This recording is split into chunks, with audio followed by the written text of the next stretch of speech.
only in the out breath. Yeah, normally we can only see it in out breath. We cannot see it in breath.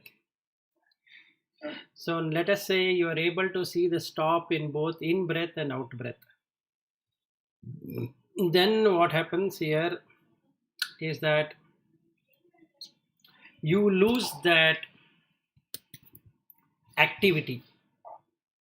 Now, what is this activity? The activity is connecting the five senses with the five sense object. That is the activity.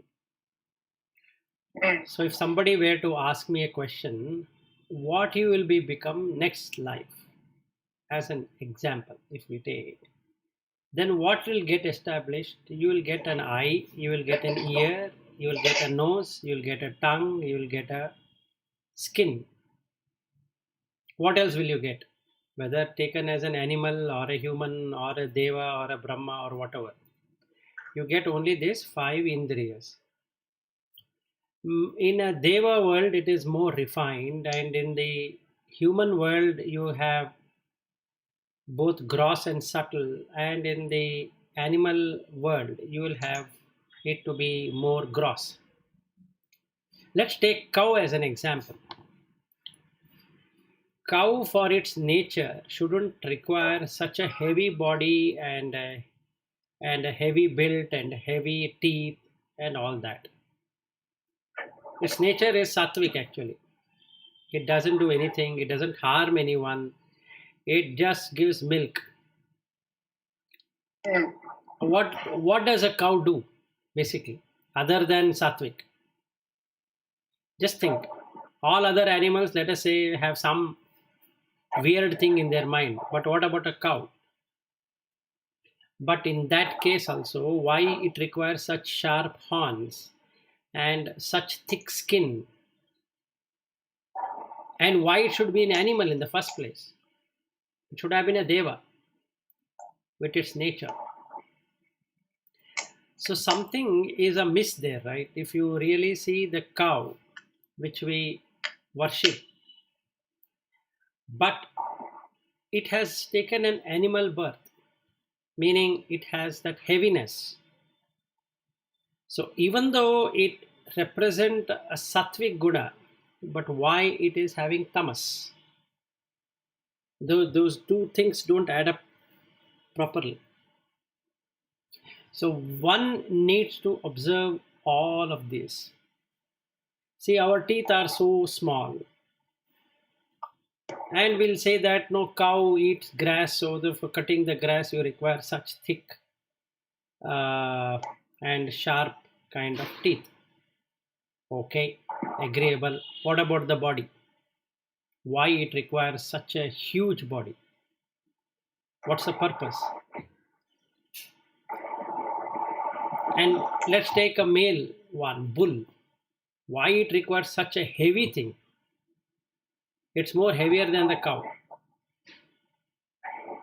So these are some things which, if we reflect, we'll get to know the state of the mind, the state of the being, and that will tell you why the mind is urshatva, that is, it has expanded, and that's the reason it is a human.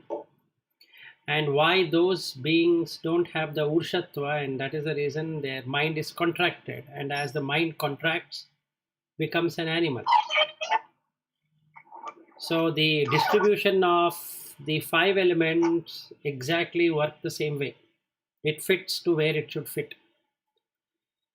So as long as we have the past, present, future, that many times we are going to be born with the five senses. And every breath we take, we come out with five senses, and every breath goes out, we lose the five senses, and again we get five senses, and again we lose five senses. And that's a natural process. And all our noses are same, all our teeth are same, the eyes are the same, the ears are the same, but that's not the same with animals, that's not the same with birds, that's not the same with insects. They're all different. In their species it is the same. If you take human species, it's the same. Deva will have more refined kind of body, because they don't require such heavy thing like a human, which requires a transportation. Because we are heavy, you require a transportation. Because they are light, they don't require transportation. They can at will establish anywhere.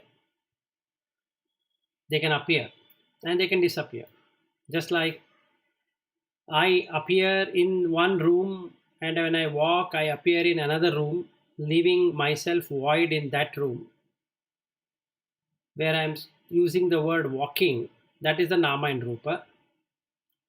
Now, when I go to that room and go to another room, or wherever I go on the road, I still have a memory that I was existing in that room and in existing in that home. That is the mithya, that is the jagat, that's an illusion. I never existed in that room when I left the room. I died from there and appeared in another room. And then I died from that room and I went out.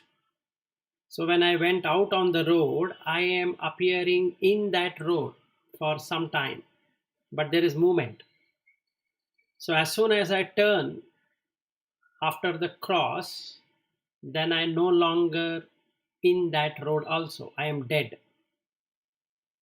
But the memory says I left few minutes ago from my home.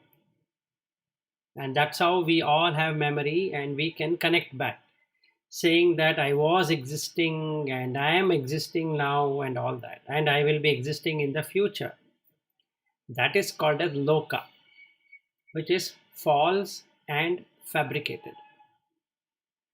Not even 1 second you are able to establish yourself or myself. That is not there.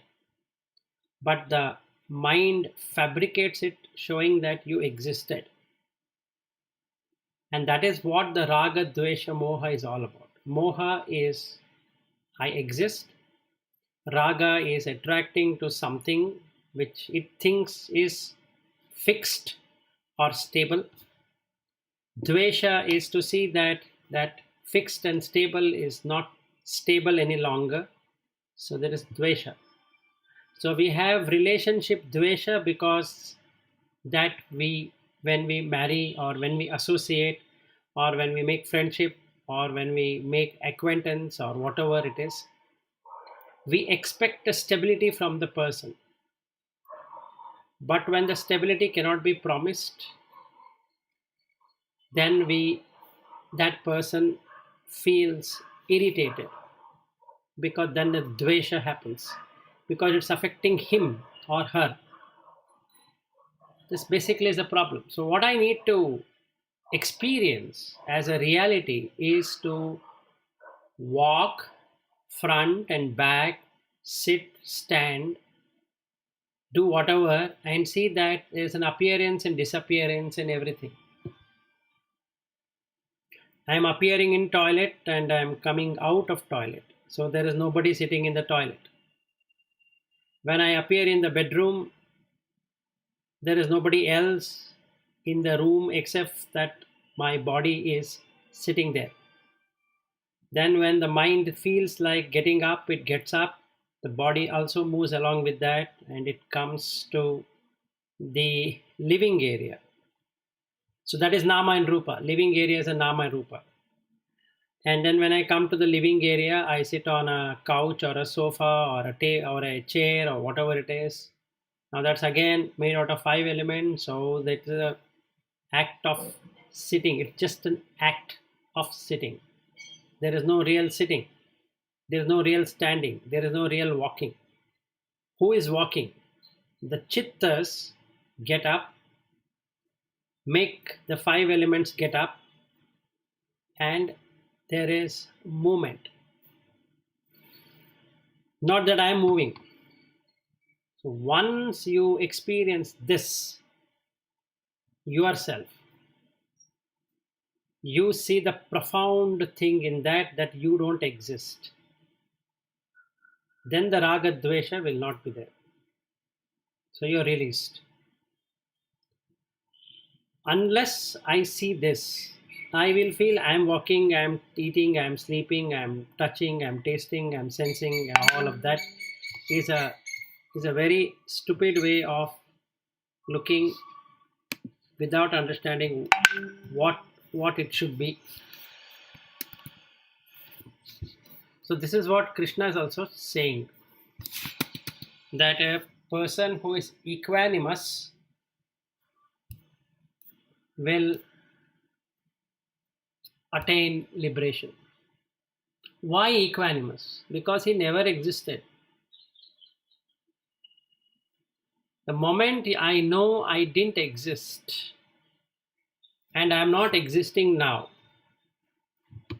and I don't exist in future, then who dies? No one. So when I'm standing, it is the action of standing. When I'm sitting, it's an action of sitting. When I'm talking, it's an action of talking. And it's the same action everybody does. No difference. Everybody has chitta, and each chitta will tell that person to stand up, sit down, walk, talk, all that. But the basic thing, the consciousness that arises as soon as there is a talk, walk, sit, eat, all that, and it goes away. And that's the reason you have stop within the breath. The breath keeps on going up and down, but there is a stop. Similarly, this consciousness, individual consciousness, keeps on appearing and disappearing, but the original self remains unattached. Just like the moon shining on all the different buckets, the moon doesn't shake, but the bucket shakes. The bucket has a distorted image. It has all the attributes of the moon, but not the moon. But the bucket water foolishly picks up that it is itself and keeps on appearing in different buckets. I was born as so and so, now I will be born as so and so. So this is the moha, what it is, because I exist. So the bucket exists, the water exists, the moon exists. But the moon is covered by cloud. And similarly, the moon which is in every bucket of water is covered by cloud. So when it clouds, the moon is not seen. The reflection is not seen. But yet, the moonlight can penetrate through the cloud. Similarly, the consciousness can penetrate through the cloud of mind. And it can make one experience the activities, whatever he or she is doing. And that is the reason we call it as a Baddha Atma. Because that consciousness does not really have an idea what it is doing. So it is clubbed with the mind. What is this Baddha? Baddha is bondage to what? To the mind. Now the mind does, so the consciousness does. So the mind gets into pain, the consciousness feels the pain. The mind feels the pleasure, consciousness feels the pleasure. The mind is tortured, so is the consciousness. Then the death happens to the mind, and so is felt by the consciousness. So the Atma then goes from one place to another place, just like what is explained in the second chapter. But that Atma, which is the consciousness, cannot be killed or burnt, or all the five elements cannot touch it. But since that Atma is interested in five elements, it attaches itself to that five elements. So the mind and body is connected through the consciousness. And that calls itself as I. It's like the bucket of water having the moon calling itself as I. Yes, it has all the attributes of the moon. There's nothing which is missed, except that if the bucket falls down, the moon is gone in that bucket. But the actual moon neither disappears nor it appears. It stays wherever it is. So the individualized ego or Atma or whatever we want to call treat itself as a personality. And that's the reason the liberation is not possible, because it can only enjoy the moonlight, which is Atma Ananda. It cannot go beyond that. So when you see the moon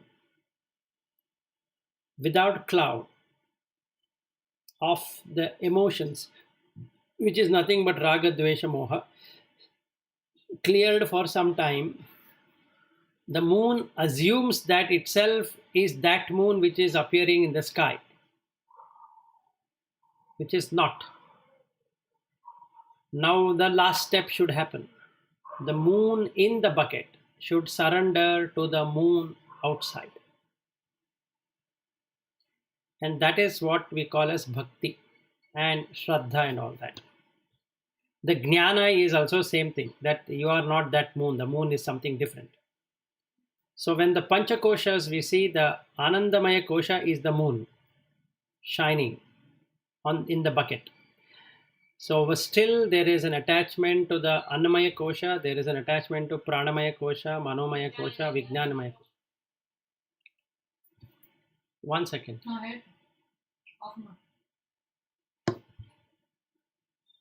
So basically this is the stupidity of the person. Even though he is seeing the Atmananda, he will believe he has seen Brahmananda. In the state of Brahmananda, you don't exist. That means you cannot experience anything. The breathing stops, the heart stops, and everything stops, and is almost dead for that moment. So then the yogi can decide how many days he wants to be in that state. So the maximum allowable days are 7. If that person doesn't come back within 7 days back to this world, the body disintegrates. It cannot hold any longer. That energy cannot hold the body. The radiance starts to go away and the person is dead, because he then does not like to come back. So the yogi then makes a promise to himself as a determination, as a sankalpa, that he is going to return back in 7 days. So for 7 days, there is no breath, there is no heartbeat, there is nothing. The brain is dead, everything is dead, the body is alive. Like in coma. What is coma in this? Coma is unconscious behavior where the person doesn't know that he is in coma. Whereas in the liberation, it's a conscious behavior where the person stops at will. The engine is stopped. The engine is the mind. So the car is stopped. Car exists, petrol exists, everything is working beautifully conditioned, but except for the driver. So it is parked. So the time it takes is 7 days. Ramkrishna Paramahamsa could stay for 5 days. And then Totapuri was guarding his body till he came back into his body.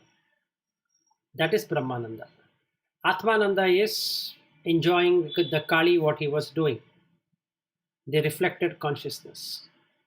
So that's all what he was doing. So if somebody were to get to that state, that person is liberated.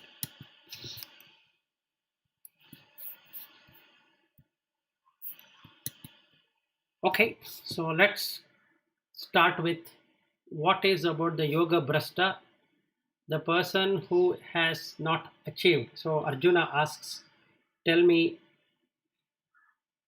what is this? If this state is not achieved, what state? The Brahman state of Nirguna. Saguna is that bucket. and the water and the moon. Watching the moon is the saguna. Nirguna is beyond that. There is no concept of bucket, nor the water or the moon, because you are that moon. So you cannot have perception again of the water and the bucket and the moon. There's nothing called reflection. You are your own swarupa. So he uses ayatihi, that is unable to control himself. That means he has fallen back into the five senses.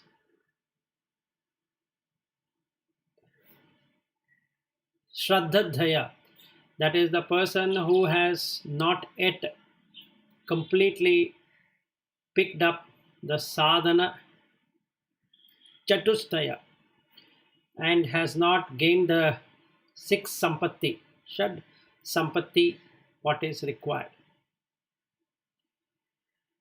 And if he has a wavering mind, chalita manasaha, that means sometime he is established, sometime he is not established, he gets caught up in the emotions of raga, dvesha, moha. Then what happens? What happens to this yoga brastha? One who has fallen from the unity with that unchanging moon or the sun or whatever we want to take. But that is literally always there. So this is called as prajna. So when we use the word prajna, is that it is brilliant light, real light. When I say light, it is the light of knowledge. When we say you're really seeing the light everywhere, which is brighter than the sun and the moon. So if this being is not established there, then what happens? So he asked one question, a very nice question. He says that fallen from both in the sense that neither he enjoyed his life nor he attained moksha. This is a common problem with us, that we know we want to end the journey, but then we are caught up on looking at, I have a family, I have this obligation, that obligation, so I need to complete those, and otherwise I cannot achieve this. So I want to be playing in both. So like those people who have fallen from both, that means they neither relished their life nor they attained salvation. Isn't he like perishing like a cloud on rent, which is what we are doing as SAS and cloud. That means you take a cloud on rent and establish there, and knowing very clearly that the cloud is going to burst and there is no support,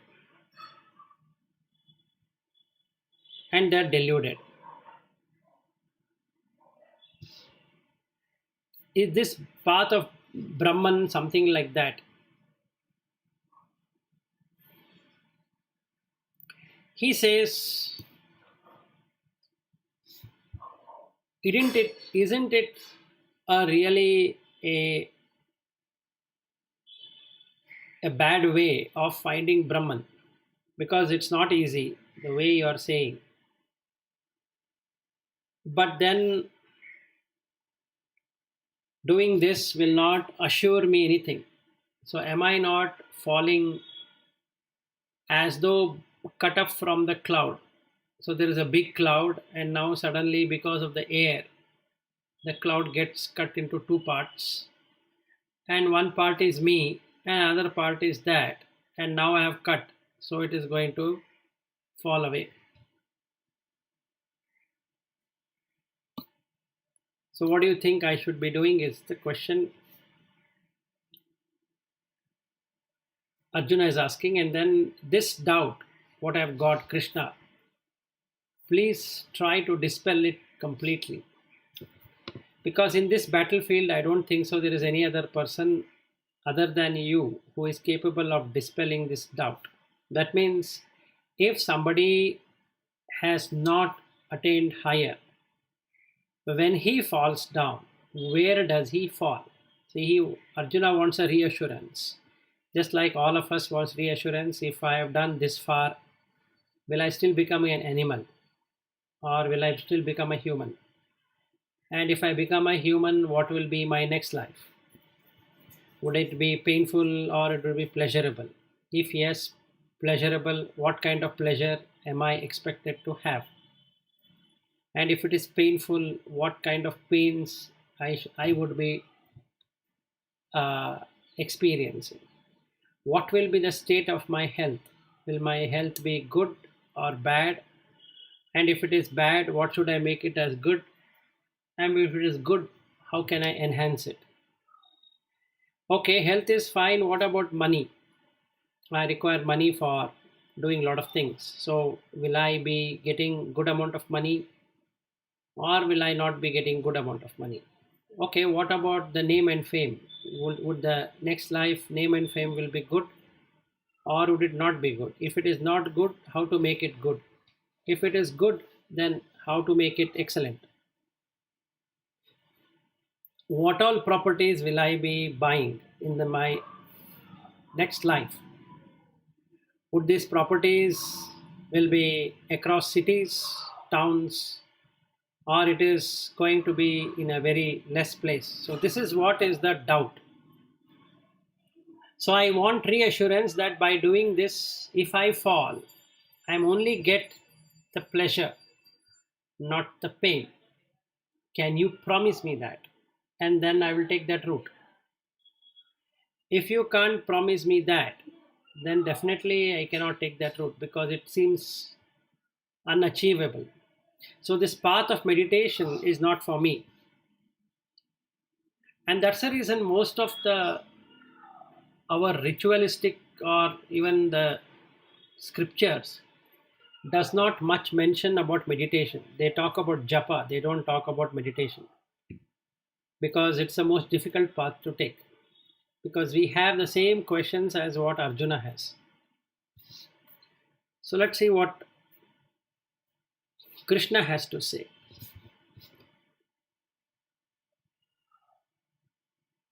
So he says, O Partha, listen. First of all, you know that if you are going on this path, neither here nor in the next world there is a destruction for that person. Because one who strives will always be doing good. He will be removing his defilements or is removing his the bad side of himself, or he'll be cleaning all the dirt. That being the case, why are you coming into grief? This world or the other world, you just do your work of cleansing. How do you think you will be falling down and not getting what you should get?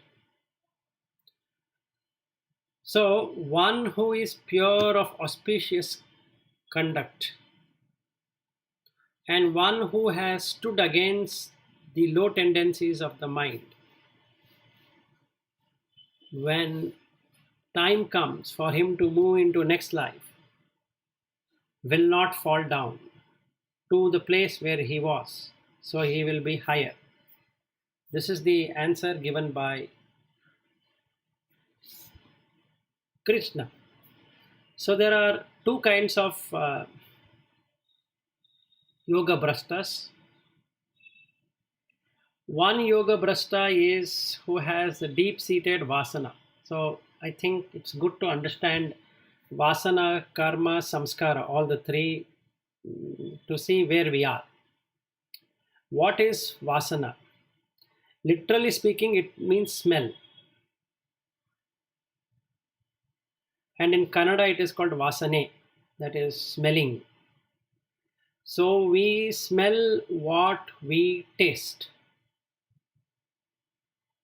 and we taste what we smell. So this goes in cycle, and that creates a registration process wherein we smell what we like and we like what we smell. So that becomes stronger.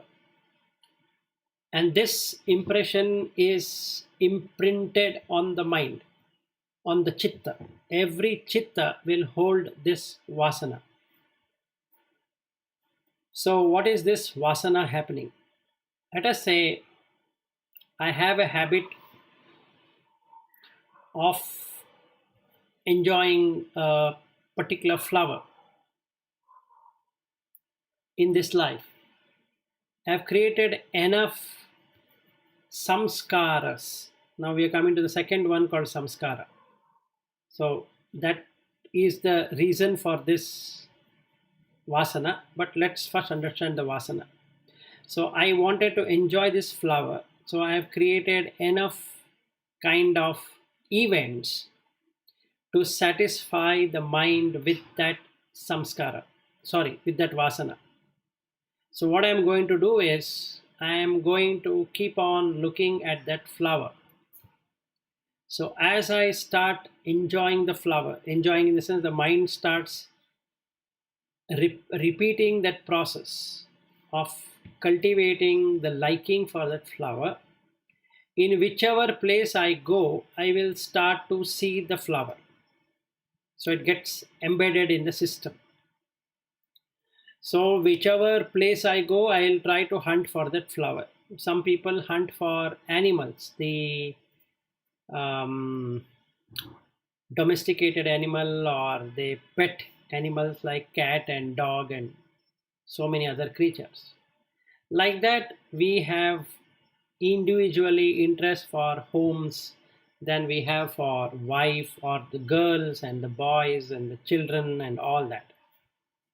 So we have for all kind of five elemental, whatever is there, they are not treated as five element, they are treated as a person or as an object. And that is worth possession. So when this possession orientation happens, it creates a deeper impact on the chitta. So either by sinful activity or by saintly activity, the person would like to possess them. That is morally or immorally. If the taint is of immoral kind, unethical, he will still try to get that because there is a possession. He cannot wait. If he waits for some time, becomes ethical, and he can have the same item or the girl or the boy or whatever it is, or the children, however, whatever it is, or the home or the property or the gadget, whatever names given are all five elements. Basically, the mind is oblivious or ignorant about that they're just five elements. There is neither a person there, nor an animal there, nor anything there. It's only the chittas that the person doesn't know. So that is the ignorance, that is the avidya. Now he keeps on possessing this. The more he possesses, the stronger it gets, and these stronger things create an habit pattern, and these habit patterns are called as vasanas. So these are deep seated. They go from existence to existence because they cannot be exhausted in one life. Because this person keeps on adding more to that already what is available. Then to possess, then to create these vasana, you require the deeds. The deeds are the karma. So good deed, bad deed. Good deed gives the same vasana in a better way, and the bad deed will give him the same vasana in a different way. And because that he has done bad deeds, he will have to struggle to get the same vasana. Since he has done good deeds, he will get the same vasana without much effort. To get this deed, he has to create something called as samskaras. Samskaranti iti samskara. What is samskaranti? What does he do? This is called as preparation, or just like a drama. where the person keeps on changing his dresses or face or the costume or something like that. For each one of these vasanas to possess, he has to put on different shades of colors and different shades of dresses. So, one, he has to do it by the body using his five karma indriyas and five jnana indriyas. Then he has to do the same thing by speech, walk, and then he has to do the same thing by mind. So, all the three samskaras, body, speech, and mind, creates the attachment to the senses, because all that he's collecting is the sense objects, nothing else.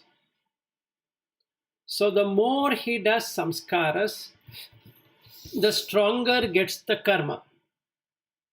The stronger is the karma, the stronger are the vasanas. So, using the body, mind, intellect, he looks at the objects, emotions, and thoughts, and he perceives and feels and thinks how to get them. So, vasanas give rise to karma, and karma gives rise to the samskaras. And the samskara, karma, and vasana go together.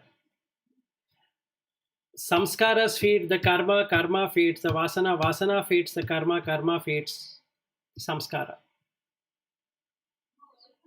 And that's exactly what we are doing. We are enjoying or suffering, enjoying because of the vasanas coming to us in the way we expected it to work, and suffering because of the vasanas are not coming in the way we expected it to come. Now, who is this we doing that?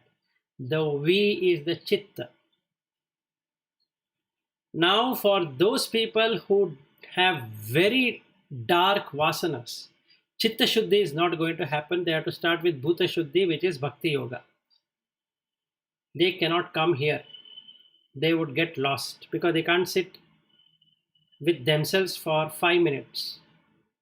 This is for people who have given up little bit of vasana. They are not that thick, they are moderately thick.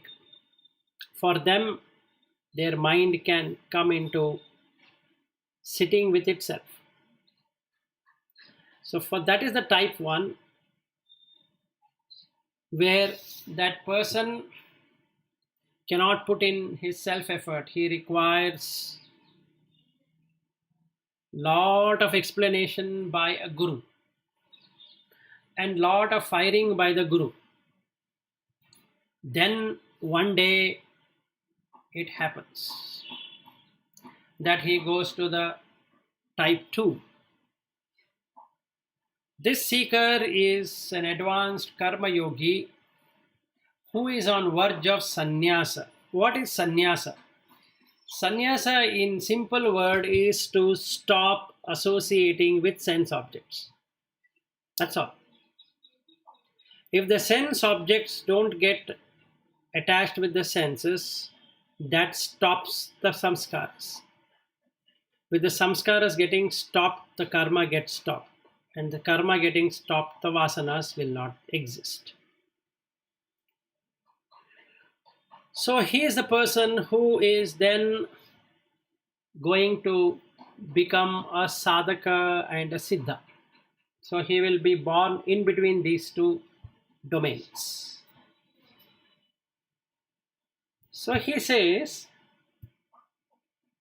that as soon as the person starts meditating, so his samskaras will start reducing, because he is cutting away the sense objects from the senses.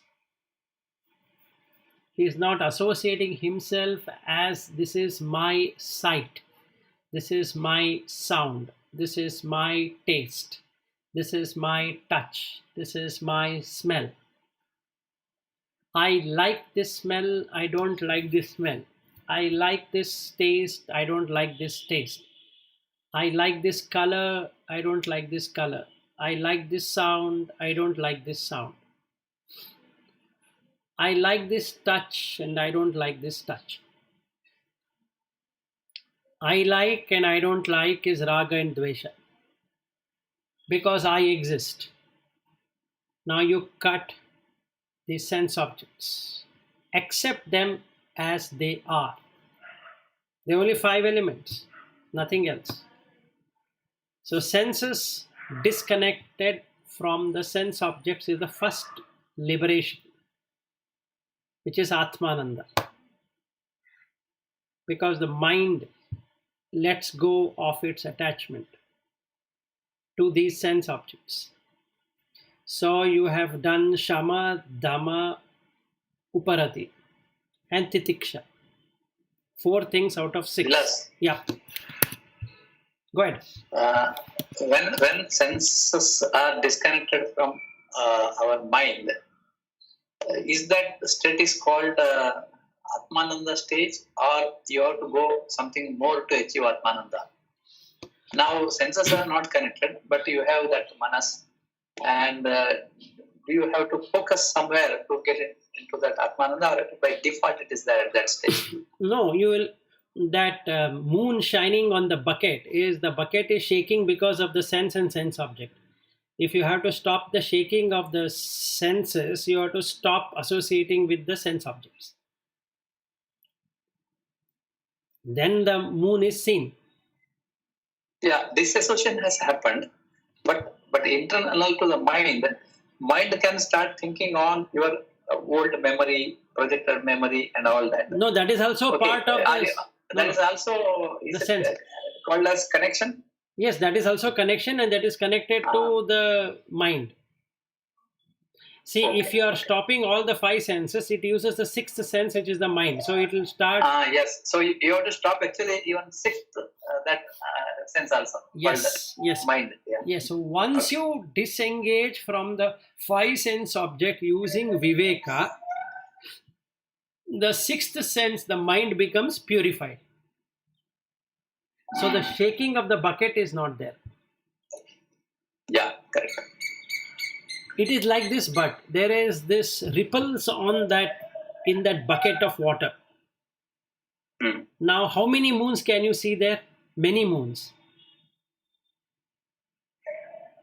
Yeah, see here the challenge is, for example, see, we are now connected to the people and some task everyday basis. When task is on all moving smoothly, we don't have much attachment. It just happens. But sometimes due to our own karma, things will not work at all. Completely, you are reaching a stage of highly emotional. During that, whatever you do, this dhyana, that disconnection is very, very tough. Similarly, when you are very happy, also same thing. Your mind will be in a happy mode. So now, when you are doing a spiritually progress, when say your things are going in a very stable way. For example, you take agricultural family, my own native place. See, for them, more or less average way it is going. They don't have one day suddenly something happen, another day something problem, unless health issues comes around. But for people like us here in the office environment, any day anything can happen. And when you have some deliverables delayed due to any reason, somebody quit, and all that creates problem. So during that stage, the mind is not able to easily to focus. That means detach from that thought. Thought means the 6th sense. What I'm talking. Correct. The thought will keep coming, and including people are stressed so much they don't get even sleep. It is a worse situation. Right. So, what is your message for this for disconnection? No, they are not disconnected. They have disconnected from the objects because they are not liking what they are getting. So they are enjoying or suffering through their mind because they can create the same thing through thinking. Let us say. Actually, I was meditating on this only. Whenever I get any small disturbance, actually during that stage, it's a stress is there, but we are not going to do anything with the stress. Simply stress will come. Yes. Because unnecessarily it is there. Next day morning, the stress is gone because due to somebody will say, don't worry, nothing is happening. The big problem can become suddenly it can vanish also. But in the mind, you know that after a day or two, or after 1 week, you will be happy. You know that. But during this stressful the time, why that unnecessary mind is unnecessary loading? How to unload? No, that is the whole idea of the Chitta Shuddhi, is to see the reality from the Chitta. But if the vasanas are very strong, they will not allow you to see, because the mind gets associated with the vasana. So it depends on the Yeah. it depends on the thickness of the vasana.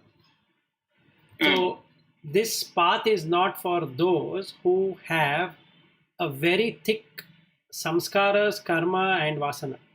This path is for somebody who have cleansed it to a reasonable degree. So best way is to do japa, because that will remove many of the samskaras and the karma, or make it thin in order to meditate. Below that is the bhakti, self-surrender to a God. So below that is a belief in God. Okay, now there are two techniques. One is surrender to God, say that whatever has happened, it is happened, but I am not attached to that. God, please take care. Surrender. Yes, You'll get some relief. Other thing is, as you said, now Advaita philosophy based is just watch your thought, and you say that is not what you are. You are different. Correct. This a thought is something like unnecessarily is there next to you, and don't even touch it, don't even look at that. You look at your own energy. Correct. That is Advaita. This one. Now the following Advaita and Bhakti are two things, different things. Correct. People like us, what we should do? People like us, what we should do is we should decide on which one you are resonating in the bucket. The bucket is shaking. Okay. Yeah. No, the bucket is shaking, but now it is too much shaking, like a thunderous, or rather it's like looking like a tornado. Then better marga is bhakti, because there will be some security in God. Because all that we are looking at is the stability and security.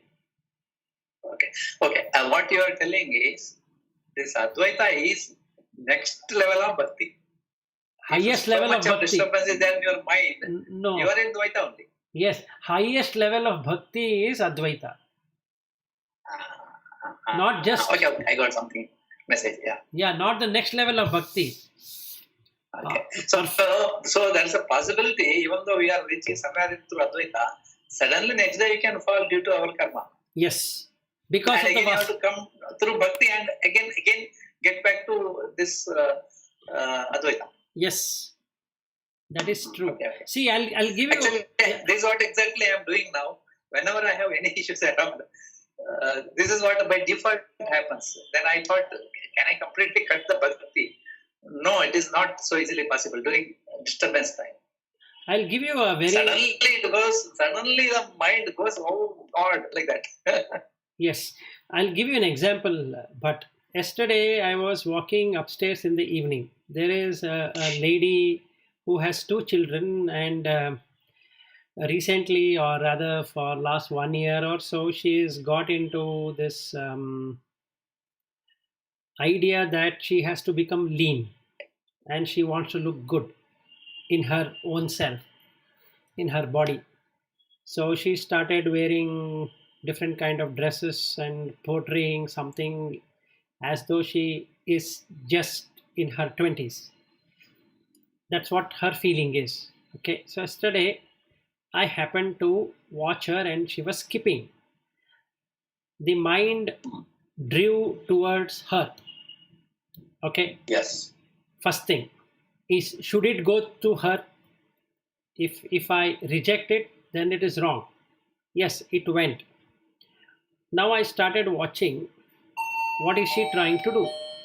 So she's jumping and she's enjoying that skipping and all that. So herself, she's finding that she's becoming more and more beautiful.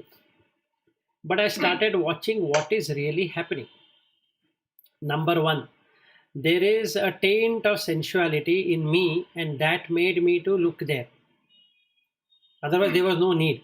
But at the same time, there was this reflection immediately coming after sensuality that this lady is not aware, like what I am not aware of, the breath going in and going out, and it cannot stay even itself for a moment. So immediately I started getting compassionate with her, not how she looks or what she looks. I started feeling a sense of compassion, because if she were to collapse then and there, then what happened to the two children? So I started looking at that, and then this sensual view went away immediately. Had this not come in the chitta, I would have been enjoying her jumping. One way of looking at it. Another way of looking at it is that I don't like her doing that because she has one grown-up girl and another coming to age girl. So instead of taking care of her, how she's doing it, and then I might have started talking within myself, which adds back to samskaras. And I'm doing karma, which is of no use. Basically, that whether she jumps or she doesn't jump, what she does is not my problem. But then this is how mind works. It starts looking at what is good and what is bad. It judges because of the vasana. So if I were to observe in that moment, there was a vasana of sensuality that made me look at this woman, and then immediately the vasanas got damaged or destroyed to a greater level. So then this chitta, which is moral oriented, came up on the surface, destroying that chitta which was acting very funny with sensuality. So that went away. And instead of feeling sensual towards her body, I started feeling compassion towards her, towards that person, basically. And I started feeling compassion towards everyone, because everybody's breath is so short-lived. Okay? So in few years or few days or few months or few minutes, the person can be gone. There is no guarantee. So that was the change.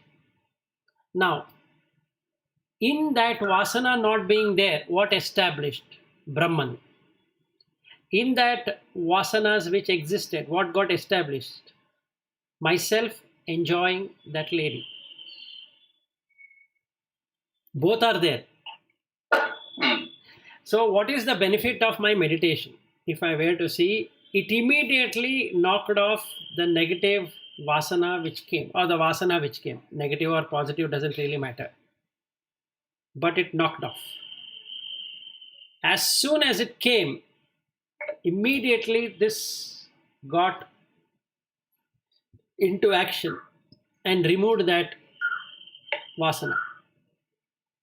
Now, if vasana is fully gone, let us say, then when I see that lady, I will not be able to see that lady at all, because I will be seeing her in a different light. What is the different light? It is about seeing her with compassion, or seeing every person with compassion. If the vasana is not that, has not got completely destroyed, it has still a taint of vasana, then I'll still feel attracted to see her, but not in a sensual way, but still there is an attraction to see. So this attraction is called as craving. So you'll have both. You will have craving for attraction, and you have craving for not getting attracted, meaning you don't want that person to be doing something which you don't like that person to do. So let us say somebody is talking very loud on the mobile, and it is heard everywhere. There is an irritation. that irritation is not to that lady. The irritation is within myself, and I will start talking to myself that how uncivilized these people are. They're shouting and all that. And they should be doing it. So we have aversion, dvesha. Now this kind of what I saw in this lady doing it created raga, and then I didn't wanted her to do many things, so it created dvesha. So this is a subtle raga dvesha, not a greater one, subtle one. But the meditation helped in removing that. So it would have been my yoga brasta. If I had died then, if my breath would have stopped then, what would have happened? I would have been the second type of yoga brasta. This is how we need to see in everything we do. So we will be having aversion and we'll be having attraction. Both will happen. That person shouldn't have done this way, he should have done that way. Because I exist and I like this person to do this or to do that. Once we leave that opinionation, which is the vasana, then the samskaras and the karma don't appear at all. Because if you don't exist, then where is the question of having that? So this is what we need to do. Whether we go through bhakti yoga or we go through jnana yoga. This is basically how it should help. So yesterday I was watching and laughing at myself. I'm watching this lady jumping and I'm seeing. Why should you see? What is there to see? So intellectually I know there is nothing to see. But still the mind pulls. It's so strong. That's what Arjuna asked. It is stronger than the wind. So this is not for me. That's why the reason he says meditation is not for me. Because closed eyes meditation is okay because I'm not seeing anything. Now yesterday while walking in the evening, my eyes are not closed. So all the five senses are open. So the sense objects are going to come. At that moment, the mind should withdraw from the senses. Then Atmananda is experienced then and there, without closing eyes, without doing anything. And when does Brahmananda happen? Brahmananda happens when the person stops everything completely. So the self-realization is the Atmananda and the Brahmananda is liberation.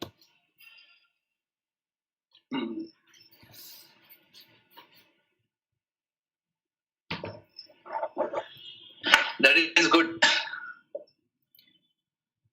Can we continue? I have to drop out now. Yeah, same thing here. I need to drop out. So tomorrow Padma Shri is not there. Tomorrow is festival. So Yeah. if you want, we can do tomorrow or Monday. I am okay for tomorrow. How about others?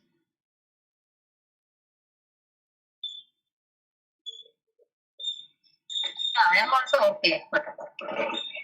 Shri Hari.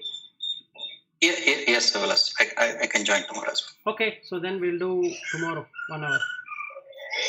Okay, thank you. Thank you then. Okay, bye. thank you. Thank you. Bye. Bye.